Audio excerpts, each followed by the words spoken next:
So first things first, afternoon everybody.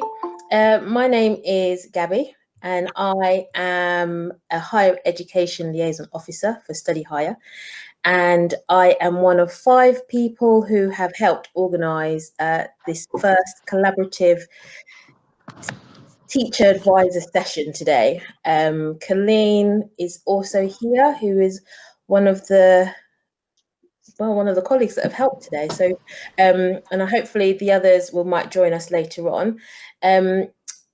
Just a couple of housekeeping before I introduce Ella. If you can turn your mics off, that'd be really helpful. If you choose to leave your camera on, that's awesome. If not, that's okay as well. We've just been speaking with Ella and we've sort of said that we're going to use the chat room to ask any questions and have any conversations, because not everybody on here has got access to the microphones or the cameras, so it's just a lot easier just if everybody can just use that same platform. That's really helpful. This session is being recorded, so for anyone that knows anyone that can't make it today, we'll add it onto our websites, Aspire Hire and Study Hire websites, so that we can, you can look back at this and you can take the notes. We've also got access to the slides as well. So, if anybody wants any particular information from the slides, again, we can always forward that on to you. That's not a problem. Hello, by the way, hi. Hiya. Sam, you joined us. How are you, Sam? Okay. I'm all right, thank you. How are you? I'm fine, thank you. Sam is one of the other 5 who's also helped organise today's session, so it's nice to see Sam here. We should be about an hour, but again, if you have to leave beforehand, obviously just log off like you would do. No, you don't need permission to leave unless you want to put your hand up. You can, but you don't have to. Not a problem. And there will be an evaluation at the end. We're going to post it in the comments box. It will be an Aspire Hire, Study Hire evaluation, so slightly separate to perhaps what Ella might do, but it'll be really helpful for us to move forward with our next sessions, because we have a number of sessions coming up for yourselves that we're planning for you. So any evaluative feedback is also helpful. Any questions? Like I said, Ella, you're happy to just go along, ask questions as you go along, aren't you? Yeah, absolutely. Yeah, but if you kind of forget and you just want to write them down, feel free just to put them in the comments. So without further ado, I would like to introduce Ella Adlard. Hello, Ella. Senior Education Outreach Officer for University of Leeds. Yes, I've got that right. I'm not even looking at it. And with the help of Advancing Access, you're presenting today with contextual admissions. So I'm going to hand over to you, Ella. Is that okay?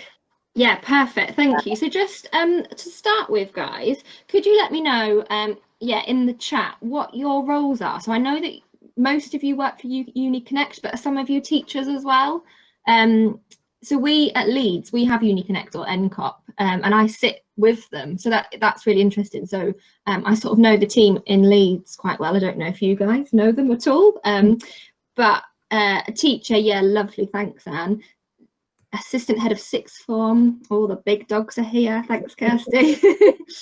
Careers and future advisor, yeah, lovely. Higher education lead officer, is that what that is, Gemma? Yeah, she's like me. Liaison officer, yeah, lovely. Higher education champion, strategic leader. Oh, okay, perfect. So actually we've got quite a good mix of people here. So that's nice. So I'll sort of try and aim this presentation to cover all areas if that's possible. Okay, so first of all, I've tried to share my screen so that I can see the chat but also see the slides at the same time. If anybody knows if there's a better way of doing this on Google Meet, then let me know, because I don't know how to do it. Basically, I want to be able to try and see the chat but also be able to see the slides at the same time, because I hate it when you present and all you can see is your own slides and you can't see the chat or you guys as well. So hopefully this all looks okay. So like Gabby said, my name is Ella, and yeah, I'm based in Leeds at Leeds University, and I'm in the outreach team. But like I said, I do actually work with UniConnect or NCOP. We sort of sit in the same office up in Leeds, so that's quite nice to be there. But we also do work with Advancing Access. So Advancing Access then is funded by the Russell Group universities, of which there are 24 in the UK, which I'm sure most of you are aware of. And they include anywhere from sort of us up in Leeds to Belfast to York to Birmingham, Cambridge, all sorts. There's 24 of us across the UK. And Advancing Access itself is completely free for you guys, completely free for schools and for teachers. As I say, it's funded by universities as part of their widening participation agendas. And the aim of Advancing Access is to help teachers and advisors support from schools who statistically should be sending a lot of their students to the more competitive universities or these Russell Group universities, but their data shows that actually the students sort of aren't quite making it there. They aren't quite applying to these sort of leading universities when really they absolutely could. So that's sort of the aim of the project, is to help you guys help your students to apply to sort of the best universities in the UK. So what we're going to start with is the lovely evaluation. I'm sure if you guys deliver anything online, you'll be sick of evaluations by now.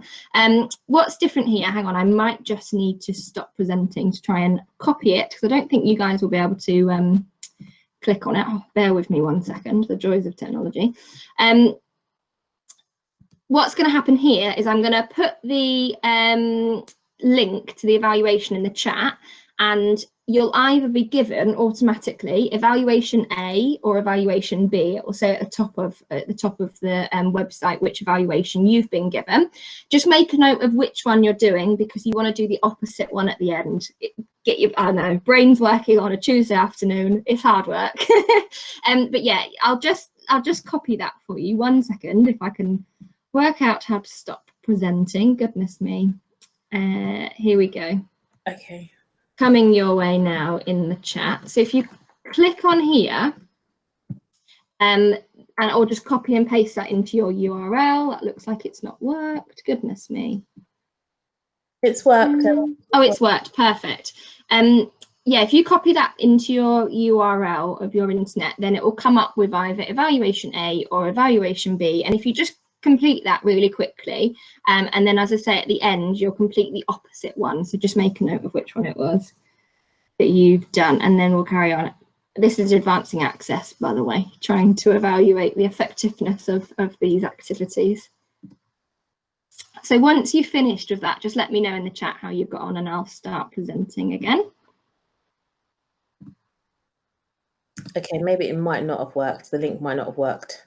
Ah, okay. Okay, don't worry. What we'll do is we'll move on, and I'll send the evaluation round at the end. So don't worry at all. That's fine. Right, let me get my screen back up for you.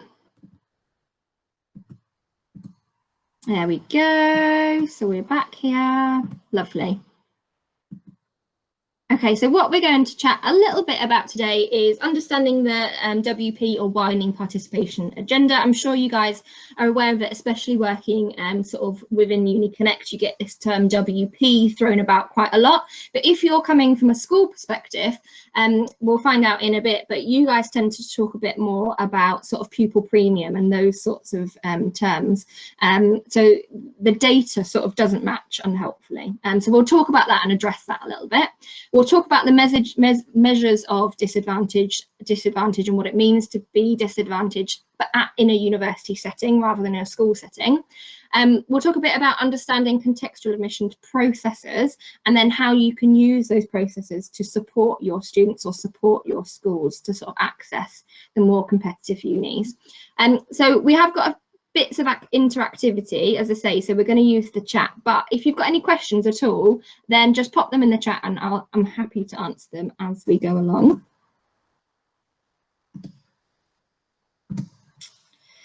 Okay, so what is widening participation then? So as I said earlier, Advancing Access is funded as part of the university's spend on widening participation.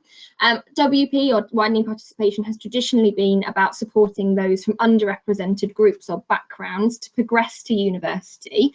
So sort of get them through the door, bums on seats sort of idea. But more recently, it's been more about the success whilst they're actually at university and what they do after university as well. So it's not just about getting these students through the door, but it's also about help supporting them whilst we're there.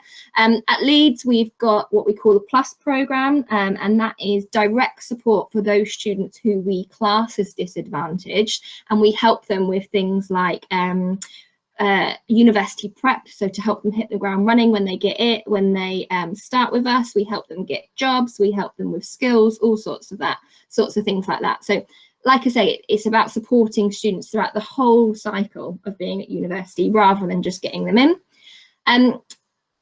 There are, on average, different groups of people who actually take up a very small number of university places. So these include the group from students from poorer backgrounds, those who have been in care, or those who have disabilities. And the idea of the WP agenda, or widening participation agenda, is to help students from these backgrounds get into university. And Advancing Access is all about helping them to get into the most competitive universities as well. So some articles in the media suggest that little progress has been made in this area. WP, or widening participation, has been on sort of universities' agendas for sort of the last 15 years, and there's been varying degrees of success, or varying reports of success as well.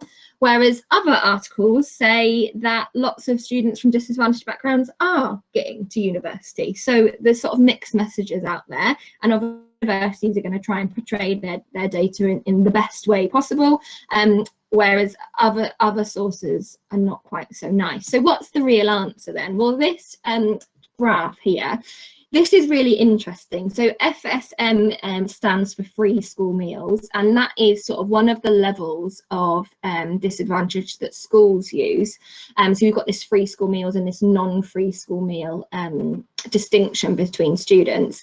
You can see from this graph in 2005, so 2005, 2006, so about 15 years ago when WP started to be on universities' agendas, only 14.2% of students who were eligible for free school meals made it to higher education by the age of 19. In 2016-17, so just a couple of years ago, or a few sort of academic years ago, 25.6% of students on free school meals were making it to university. So that is a big improvement. That's what, an 11% rise in about 10 years of students in free school meals on average accessing university. However, we can also see that those on non-free school meals, so those students who perhaps aren't disadvantaged, they have also gone to university on average a lot more. So that has also increased by about 10%, or just under 10% as well. So in 2005, there were 33.5% of students who were on non-free school meals attending, and there were 43.3% of students in 2016 on average across the UK. So although there are a lot more students from disadvantaged backgrounds, or those who are eligible for free school meals going to university, there are also a lot more students in education anyway. So the real gap between the free school meal and the non-free school meal is really low. It's like 1.5% or something like that, that it's improved in the last sort of 10 years. So that's quite interesting there. So like I've been saying, we've got these sort of different measures of disadvantage, which is a bit complicated when it comes to trying to help students and help teachers in understanding what a disadvantage actually means. I'm sure if you work directly in schools, you will sort of hear this term Pupil Premium. I'm a school governor up at a school here in Bradford, and we use, obviously we use Pupil Premium all the time, and this sort of ever six terminology all the time. So free school meals, ever six, sort of in the last 6 years. Are they a service child, or are they adopted or in care?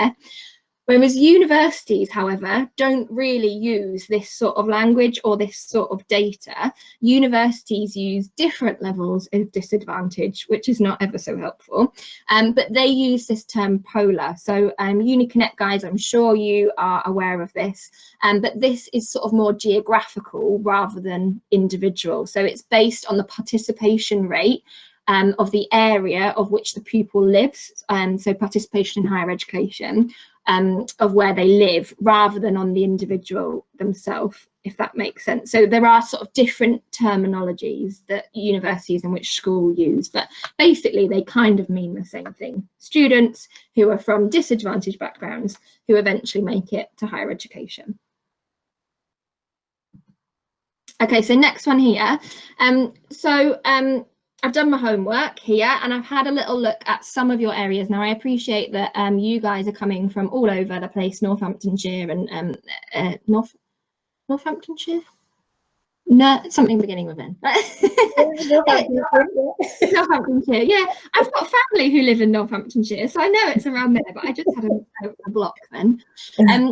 But this is the data that we use. I'll send this around afterwards, and also if we send around the slides, this sort of participation map is all in there. UniConnect guys, you might be aware of this.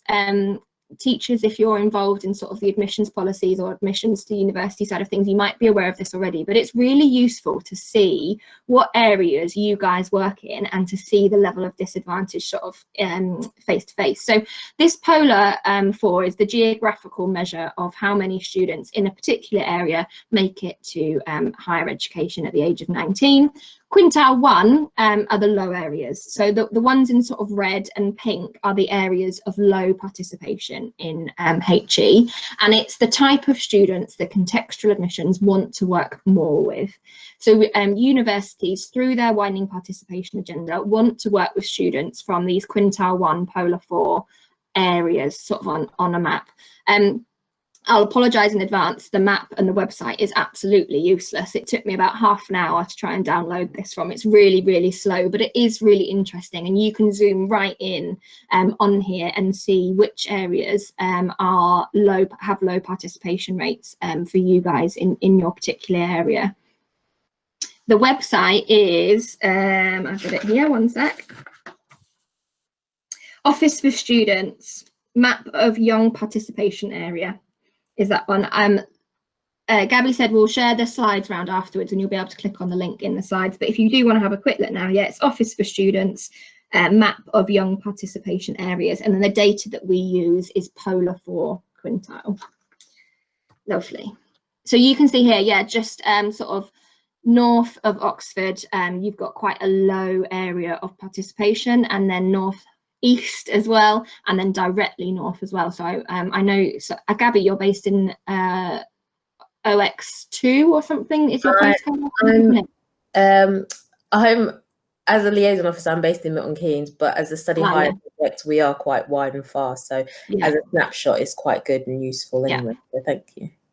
No worries at all. So yeah, that is really, really useful. And also, if you are wondering about your students, students can also use this. Thanks, Colleen, you've shared that in there. Thank you very much. You can get students to use this. It's a completely free website. It's just sort of on the Office site, and students can go in themselves and have a look at their area. So when they come to think about applying for university, you know, they know that they're going to be a contextual student, which is really helpful when it comes to applications and thinking about what they can apply to as well. So I'll come on to that in a minute. We do also have to be aware of regional variations in university access as well, because it's not all based on sort of an individual on the area it's not based on sort of an individual household income or the particular area that they live in, because there are regional variations to university access as well. This is from 2018. This is really, really interesting. So this free school meal terminology is being used again here. You can see the top one, Inner London, 48% of students on free school meals progressed to university at the age of 19, whereas in the Southwest, only 15% of students on free school meals progressed to university at the age of 19. What's interesting about this is that more students in inner London who are on free school meals, who we would perhaps class as disadvantaged, progress to university than pretty much any of the other areas of the UK of students who are on non-free school meals. So that's really, really interesting. So inner London have got a really high proportion of students going to university, and it doesn't really matter if you're on free school meals or you're non-free school meals, because loads of them go to university, which is brilliant. But the rest of the UK has got a lot of catching up to do in terms of free school meals and non-free school meal students as well.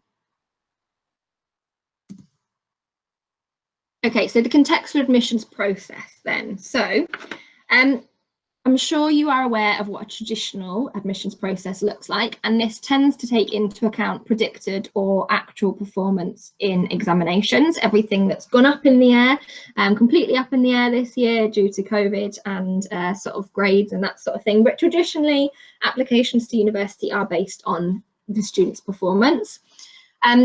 Quite a lot of the time, and especially for the more competitive universities, it's also done on the quality of a candidate's personal statement. So at the more competitive universities, at these Russell group of universities that Advancing Access are working with, we get thousands and thousands of applications to courses, and sometimes maybe only as little as 1 in 20, 1 in 18 students will actually get a place on the course that they've applied for. So for things like accounting and finance at Leeds, it's 1 in 20 students who apply actually get offered a place. As you can imagine, it's lots of students. The quality of the student's personal statement, so that can be really, really important at helping to distinguish between two different students who have all got 3 A's in their A level.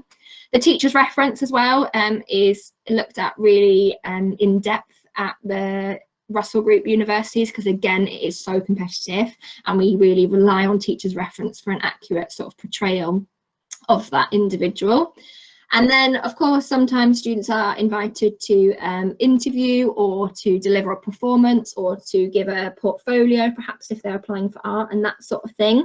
And then sometimes as well, admissions processes do take into account extenuating circumstances or mitigating circumstances such as illness or bereavement as well, sort of taking that into account.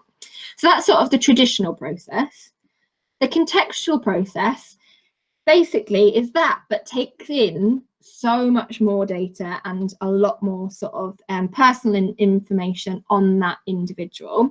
So they include factors which help build up a more holistic picture of that particular individual, because we know that circumstances outside of a student's control can affect how well they perform in their exams. And how well they can write a personal statement. So contextual admissions is trying to combat the differences that individual students face through no fault of their own. What's very unhelpful here with contextual admissions is that each university has their own contextual admissions policy. So not helpful when you've got 200 students all wanting to apply to different universities, because the contextual admissions policy is different at every one of them. But hopefully I will try and cover sort of an umbrella or an overview of the information about contextual admissions, and then I'll link you to resources that you can go in and have a look at specific universities as well. So this is where our interactive bit comes in. It would be really, really great if you guys in the chat, or if you've got your microphone, feel free to pop your microphone on. If you could have a little look at these factors and have a think about whether you think a university would use them as part of their contextual admissions. So contextual admissions, I'll come on to this in a second, but to give you a little overview, they can be used to offer students a reduced grade offer. So for example, at Leeds, if you're applying for law, it would be 3 A's at A level, but if you were coming through contextual admissions, or we call access to Leeds, a student could come in with an A and 2 B's instead. So it drops their entrance grades by 2 grades, which is quite substantial. So in the chat, if we just work through them, if you could say yes or no as to whether you think this particular factor will be taken into account with in a contextual admission policy, we'll sort of see what everyone thinks, and we'll go through them as well as we go on. So let's start with pupil premium and free school meals. So do you think universities take that into account when making an offer? Okay.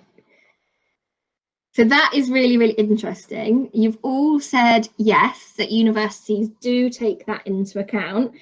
Interestingly, most universities don't actually know this information unless you write it in the reference.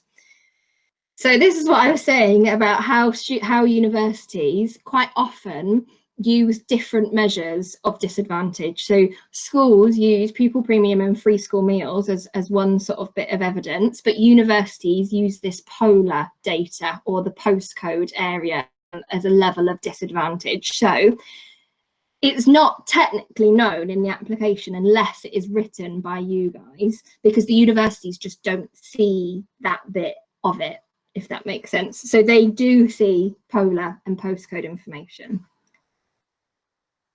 So Kirsty's written yes.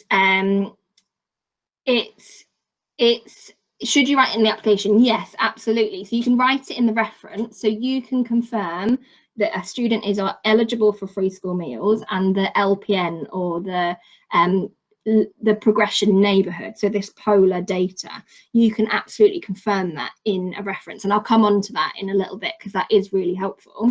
If it's in the application, Joanna, does it help? Strictly speaking, no, because they don't use it as a measure. It certainly helps in terms of like corroborating a reference and a statement, and it certainly sort of flags a student for contextual admissions, but that as a factor doesn't qualify for contextual admissions, but it probably does mean that they're from this polar quintile 1 postcode. Should we mention whether or not students are in receipt of a 1916 bursary too, Giovanna? What's really interesting is I'll send this round, I can send this round as well afterwards, or you could invite another member of Advancing Access to deliver. They do a session completely on how to write effective references, and it talks a lot about contextual information in that. So I can send that round as a separate presentation afterwards as well, because it talks all about that.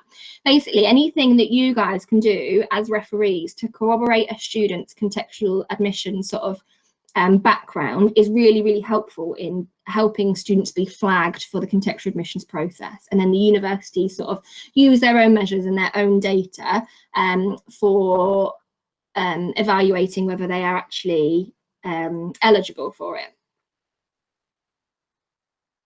Yeah, so Joanna said, yeah, it's part of a bigger problem. So they're deprived, but they might not live in Polar 4. Yeah, absolutely. So at Leeds, the contextual admissions policy, students actually only have to meet 2 out of 7 contextual admissions factors to be eligible for contextual admissions. So it might be that they don't live in Polar 4, and that's absolutely fine. They don't have to live in Polar 4 quintile 1. They just perhaps have to be the first generation in their university, in their family, to go to university, and perhaps they have to go to a certain school. So they only have to meet 2 out of 7 factors, which I'll come on to in a little bit. Okay, the next one, let's go to ethnicity. Do you think ethnicity is taken into account as part of a contextual admissions policy?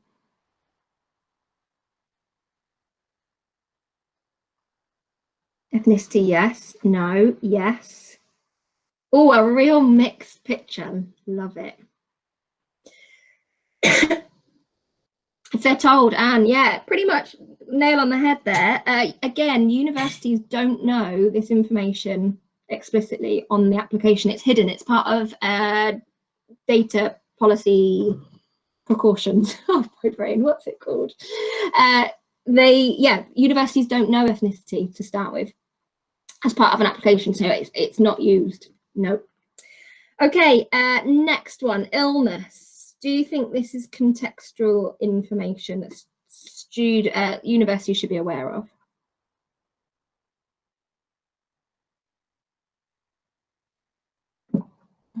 Yes, no, yes.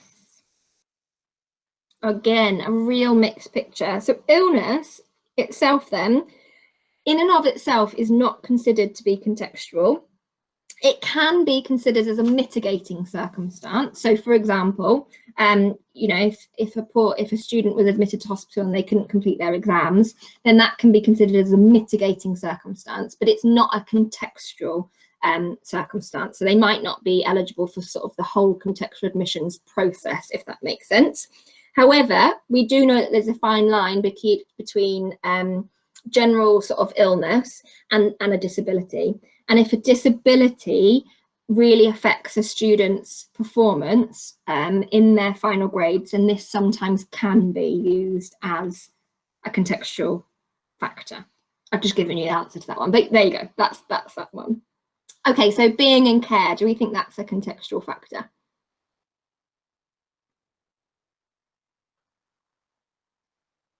Yeah, perfect. Again, if they know about it, yes. That's a big one. Yes, that universities do use that as for contextual admissions, absolutely. Okay, parental level of education. Do we think that is used as a contextual factor?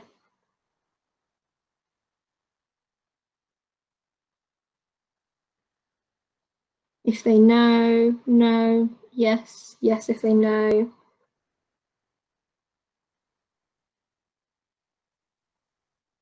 Yes, if they know, yes. So as part of the UCAS application, there is they can fill this out, they can tick this box as part of their UCAS application to university. So yeah, universities do use it. What's important to note about contextual admissions is that students have to apply for contextual admissions separately. So students have to be aware pretty much of the contextual admissions, or in our case, it's called Access to Leeds.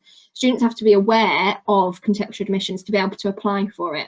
And it's at that point when students apply for the contextual admission separately that they can indicate all of these factors. So this is how students get extra information. It can be the case that applicants are flagged to the university for contextual admissions purposes, but generally speaking, students need to apply for it, if that makes sense. Okay, gender. Do we think gender is a contextual factor? Joanna said no, Charlotte said no, Brian said no. Yeah, perfect. No, that is not considered as a contextual factor. Attending an underperforming school. Do we think that's one?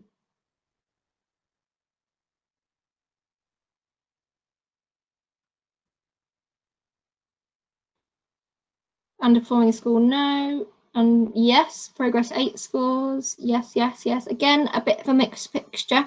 Yeah, this is often considered. So like I say, universities do have different rules depending on which university you're looking at, but generally speaking, yes, it is taken into consideration. And this is where you can talk about this in your teacher reference. Sometimes you can link to your school's sort of information and contextual information, or your school's website as part of the reference to explain sort of your data at the school that you're from. Okay, household income. Do we think that's a factor?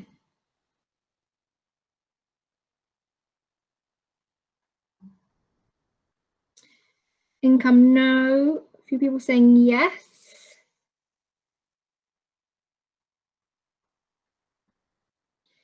No, no, no. Okay, so yes, strictly speaking, it is not used, although household income is used by student finance to determine obviously how much money they get.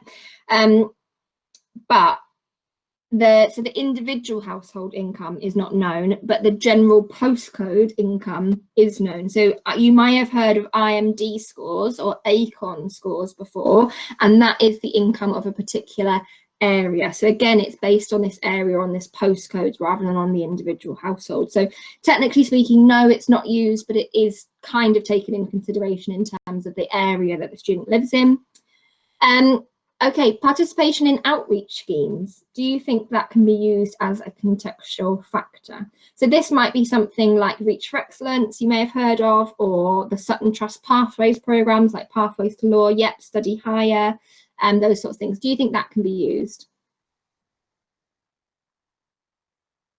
Yeah, most of you are saying yes. Yeah, generally speaking, that can be used because usually students who participate in outreach schemes are what we would call contextual admissions eligible anyway, because they want to work with students from those low progression neighbourhoods anyway.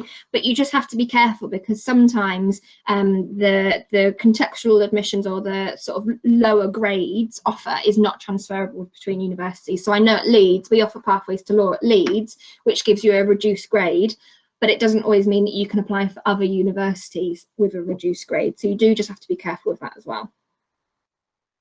And then the final one, living in a geographical area where not many students attend university. Yeah, we've talked about that. That's the polar data that we use. So that absolutely is taken into account. Yeah, lovely. Okay, well done. That was really good, really interesting.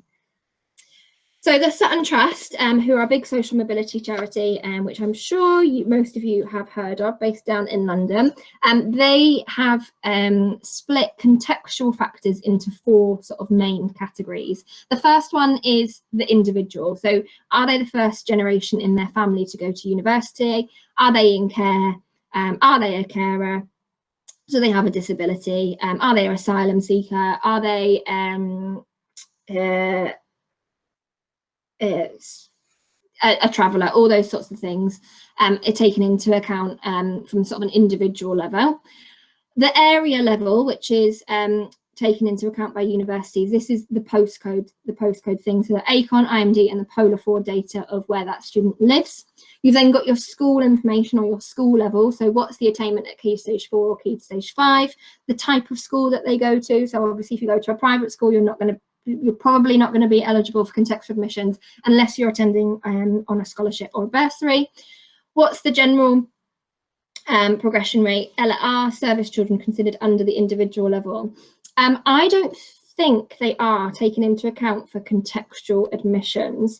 I might be wrong on that, but I don't think it's certainly not part of our policy that a service child is considered, that your parents being in the services is considered as a contextual factor. But I will certainly ask and double check on that and get back to you, because yeah, I don't think it is. I know it's used as a level of disadvantage in schools along with the ever 6 free school meals, but I don't know if it's used by universities. I will double check, Tanya. Thank you for asking.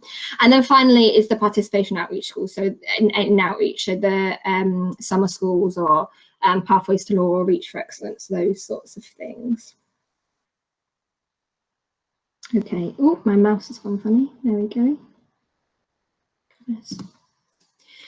So what do contextual admissions actually give you? So these are the sort of factors that are taken into account. Again, I'll send you these slides through so you've got all this information to hand and you don't have to remember it all off the top of your head. But they can determine, so all of these factors are taken into account, and they can determine whether an applicant receives an offer in the first place, the grades that they are given. So like I was saying earlier, in Leeds for law it's 3 A's at A level, but if they have 2 contextual admissions factors and they apply through the contextual admissions process, then they will be given 2 offers. They'll be given the standard 3 A's offer, and they'll also be given an A and 2 B's offer, so they can meet either of them to get into university. They can be taken into account whether to invite a candidate to interview or not. Also, they can help with things like entitlement to scholarships and bursaries. So we had a question earlier about the 16 to 19 bursary, I think it was up here, and putting that sort of information in the reference can be really helpful, because they can that flags it to universities that they might be eligible for university bursaries and scholarships. And it might entitle students to apply for particular courses. So foundation years or gateway courses at the University of Leeds, we've got Gateway to Medicine, which only students from contextual backgrounds can apply to. So they might be entitled to apply for something like that. We know that sort of medicine, nursing require 3 A's for medicine or 3 B's at A level for nursing. If you apply to the foundation years course, I think it might be as low as a C and 2 B's at A level, a C and 2 D's at A level to be able to apply to, but only students from a disadvantaged background can apply for them. So it sort of opens up more doors for them. And also it can be taken into account for consideration at clearing as well. And also they might be prioritised for sort of those near miss grades. So if a student gets 2 A's and a B, but the course requires 3 A's, they might take contextual information into consideration then when they make an offer to that student or not. So that's what a student can get out of applying through contextual admission. So well worth applying to. Basically, reduced grades, more money, and more access to more courses. So what can you guys do to support your students? First of all, encourage students that you work with to start thinking about their future early. So for things like reach for excellence, pathways to law, pathways to medicine, those sorts of things, students apply for that at the end of year 11 and they get onto the courses in year 12 and year 13. So they really need to start thinking about what they want to do from year 11, start of year 12 onwards, because if they're eligible for these particular outreach programs, then they get the reduced offer from universities, which is amazing, but they have to obviously know about it to be able to get to apply to it. Make sure that students factor in potential grade reductions when making their 5 UCAS choices. So if you've got a student and they come to you and they say, I really want to go to Durham, but they're asking for 3 A's, but you think that they might be eligible for contextual admissions, then, don't just say to them, oh, well, you're not going to get 3 A's, so let's not apply. I mean, I'm sure you wouldn't say that anyway, but, don't let grades put students off, because if they're eligible for contextual admissions, then they might be able to apply with lower grades to be able to get in. Students can and should mention contextual information in their personal statement if they feel comfortable doing so. It can be really difficult for a student to write about their sort of personal circumstances at home, but they could simply write, as the first generation in my family to go to university, I am passionate about attending because, you could sort of move it in that way. But what's really important is that teachers who are writing references corroborate any contextual information into your reference that you write. Like I said, I'll share the writing effective references work around. I'll send it to Gabby, who can pass it on to you guys, because it's got really important information in there about how to approach contextual admissions as part of a reference. Because again, it can be really hard to talk about sort of an individual in that way and sort of link to school websites and those sorts of things. So I'll send that round. And then also, like I say, do use that polar postcode checker and encourage students to use it as well, because you can really use contextual admissions to your advantage here. Universities want students from all backgrounds to apply. We have to get students through the door from all backgrounds, and it's part of like our contract with the government that we have to get students through. So students can really use it to their advantage, kind of not play the system, but if you know that you're not going to get 3 A's in your A level, but you are going to get an A and 2 B's, then use that as a chance to apply for those sort of higher tariff universities, but go through the contextual admissions process as well. Because like I say, they've got nothing to lose. They can get a reduced offer, they can get, they might be eligible for free money, scholarships and bursaries that they don't have to pay back. And they can also be, they might also be eligible for things like more job opportunities and that sort of thing. At Leeds, we give all of our ambassador roles to our students who have come through our contextual admissions process. So then they get paid for working with us, which is lovely as well. So advancing access, like I say, unhelpfully, each university's contextual admissions process is different. So that might be where some of the confusion has come in as to whether contextual factors are taken into account, because different universities do different things. But generally speaking, I've tried to do what the majority of them do. The Advancing Access website, again, you'll be able to link to this in the PowerPoint that we'll send around afterwards.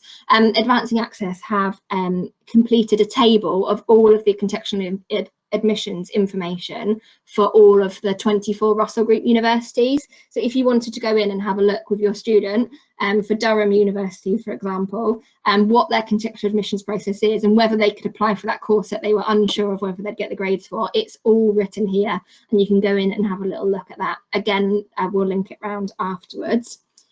Advancing Access, like I said at the beginning of this, thanks, Colleen. Advancing Access, like I said, is completely free for you guys to use. They do teacher conferences throughout the year. We've done 3 sort of during lockdown virtual ones, and we've had about 800 teachers and advisors attending those conferences each time with sort of live webinars, a bit like this, but maybe a bit more in depth and with sort of live Q&As and with other teachers from other schools present as well. They also offer blogs, they offer videos, they offer case studies, and they also offer like worksheets and stuff that you can give to your students, sort of, you know, as part of form time or as part of a careers day.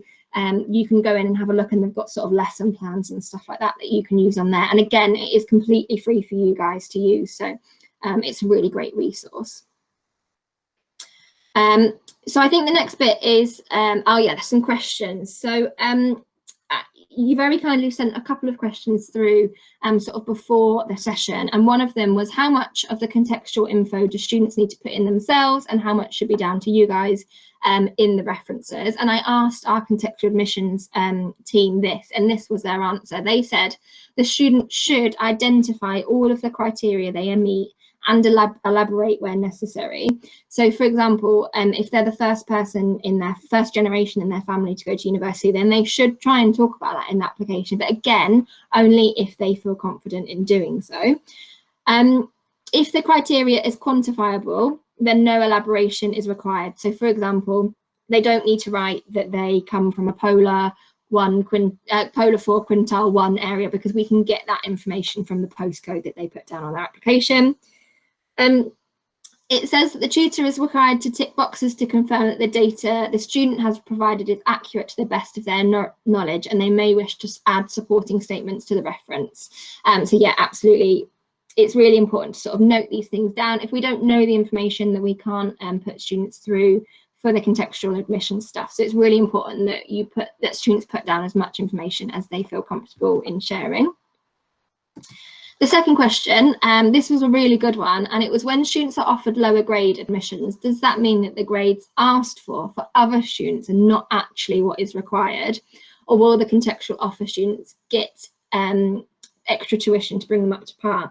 So that is a really interesting question, because obviously there's this thought, isn't there, that if a university is asking for 3 A's at their A level, then how are students for their grades, and how are students who are only getting an A and 2 B's going to succeed? Really interesting. So at Leeds, a student who receives a contextual offer, which is a reduction of 2 A-level grades or equivalent for BTEC students, in order to retain this lower offer, they do have to complete a pre-access module. So this is a pre-access course that they have to complete online, which is designed to introduce them to undergraduate study, to university systems, and it also gives them the opportunity to produce a piece of work in advance of actually going to universities to help them hit the ground running. And like I was saying at the beginning as well, there is a lot in place to help students succeed whilst they're at university as well. So not just to get them through the door, because otherwise that would be a real worry that these students would just drop out. Universities really do not want these students to drop out for loads of reasons.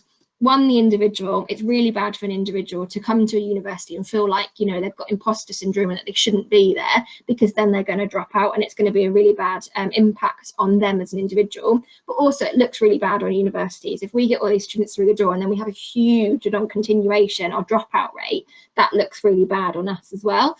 So universities have put a lot of time and effort and resources into supporting students whilst they're at university as well. So like I say, we've got the Plus programme, who offer bursaries and scholarships. They offer tutoring, one-to-one training, they offer mentors, they offer study skills sessions. They do, like, you may have heard, like shut up and write sessions to help students with revising or writing essays, those sorts of things. So there's loads of extra resources that students can get involved in.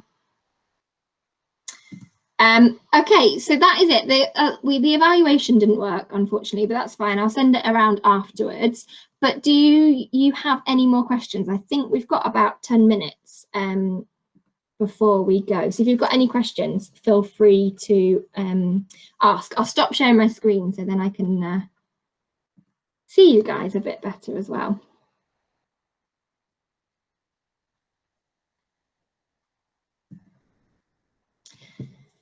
So I hope that was helpful. That was a real whistle-stop tour. Like I say, we will share this around at the end as well, so that you guys can sort of go through those contextual factors and sort of have them to hand as well. So do we have any more questions?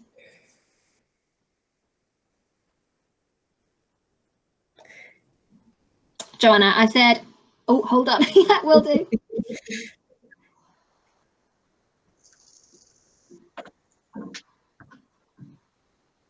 If you've got a microphone, Joanna, feel free to ask over the microphone as well.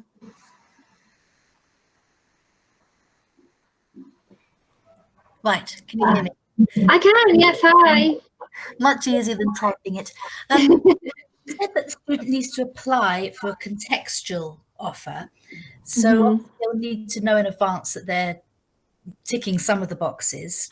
Absolutely, yes. When they fill in their form, is there a different form to fill in, or do they need to say, I am applying contextually, or what? Yeah, so they apply alongside UCAS.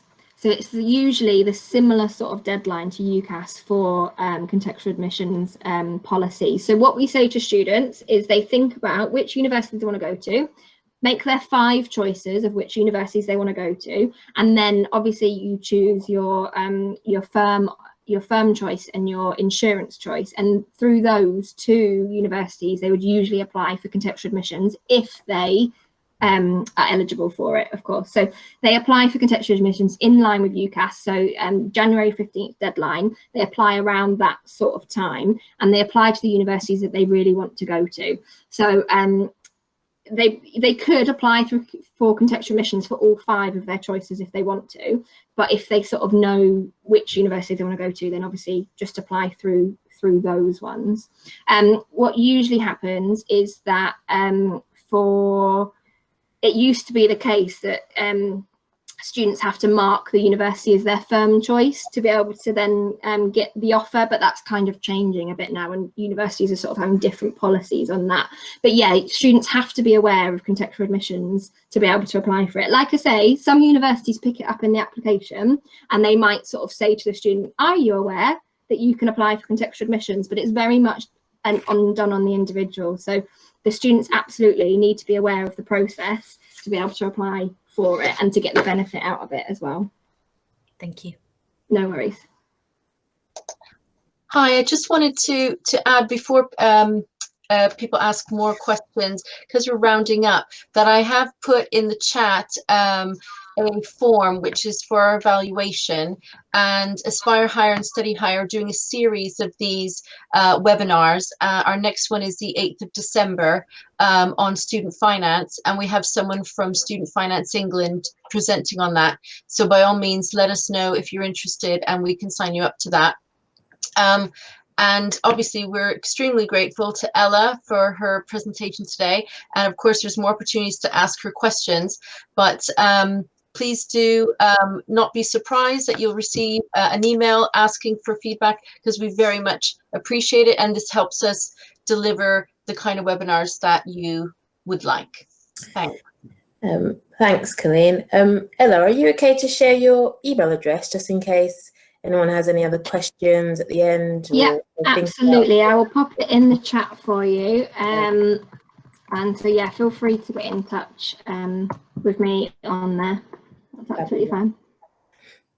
Thank you. Well, thank you very much, everybody. Thank you very much, Ella. Learned an awful lot, which is really good. And it's actually quite refreshing as well to kind of know some information, but actually know, you know, how now to support other students through this particular form. Yeah, I think what's really difficult with contextual admissions is that the information is different every university, so that's not helpful at all. And that schools and universities use different data sets, really unhelpful. But if you can sort of, basically what we need is students to be aware of the general process, and then they can look into the individual process at the universities that they want to apply for. But students have to be aware of what contextual admissions are. I certainly didn't when I was applying for university. I'd never heard of them. So if we can just say to students, remember to look into contextual admissions, that's, you know, that's great. That's all that we need to do. Well, that's brilliant. So thank you very, very much. don't be surprised if I contact you again, Ella, for something else, and we can like do another session, which would be awesome. Yeah, pleasure. I was just going to say, so Advancing Access, so they offer these sorts of presentations in all sorts of subjects. So they do, like I was saying, how to write effective references, but also how to support students in writing personal statements, supporting students to make choices at 16 and 18. And it might not be me that delivers it. It probably won't be me that delivers it. But the Advancing Access team, if you want to arrange something else with them, they'll be more than happy to help. Yeah, that's brilliant. So if anybody else wants anything in particular, just let us know, and then we'll try and organise that for one of our sessions again, which is awesome. I have posted our next session, which is on the 8th of December. I posted the link in the group. So that's just another bit of about student finance, like Colleen said. And then after that, we will keep just reminding you of when other sessions are coming on. They'll be monthly, and they'll vary of different topics and areas, but all going to be very useful and helpful at some point. So that's brilliant. So I think that's everything then. So thank you very much for attending. We successfully completed our first webinar session. So thank you very much, Ella. Thank you very much, everybody, for turning up. And hopefully we'll speak to you all very soon. So thank you.